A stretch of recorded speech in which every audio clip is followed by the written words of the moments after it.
तो hey what's up guys, welcome to my another blog. तो ये देखिए गाइस, हम लोग झारखंड आए हैं और ये हम लोग अभी पंची डैम के पास हैं। तो पंची डैम का आपका नज़ारा नहीं दिखा सकते क्योंकि ऊपर अभी ताला मारा हुआ है। और ये चेक करिए गाइस, हम लोग अभी पंचित पार्क में हैं, जो कि एकदम मज़ा आ रहा है इसमें घूमने के लिए। और ये चेक करिए गाइस, एकदम पंचित पार्क का माहौल। यहाँ पर चेक करिएगा, इस गार्डन बनाया हुआ है, गार्डन एरिया है छोटा सा। और वहाँ पर चेक करिए, आई लव पंचित लिखा हुआ है। और वहाँ पर भी एक छोटा सा गार्डन बनाया हुआ है। यहाँ पर चेक करिएगा, इस लायन शेर।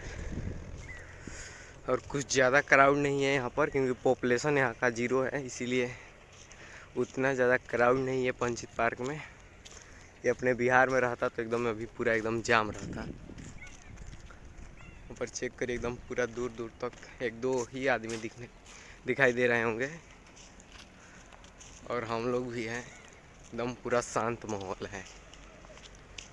और ये चेक करिए गाइस, और ये चेक करिए गाइस, छोटा सा गार्डन एरिया है यहाँ पर।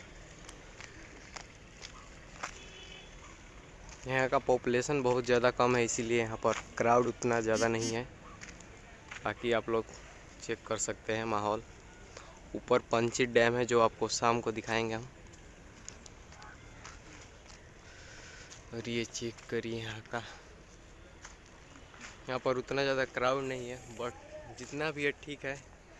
ज़्यादा भीड़ भी सेहत के लिए हानिकारक होता है। बाकी हम लोग एंजॉय कर रहे हैं। और यहाँ पर चेक करिए, हम दोनों लोग हैं। तो मिलते हैं दूसरे वीडियो में आप लोगों के।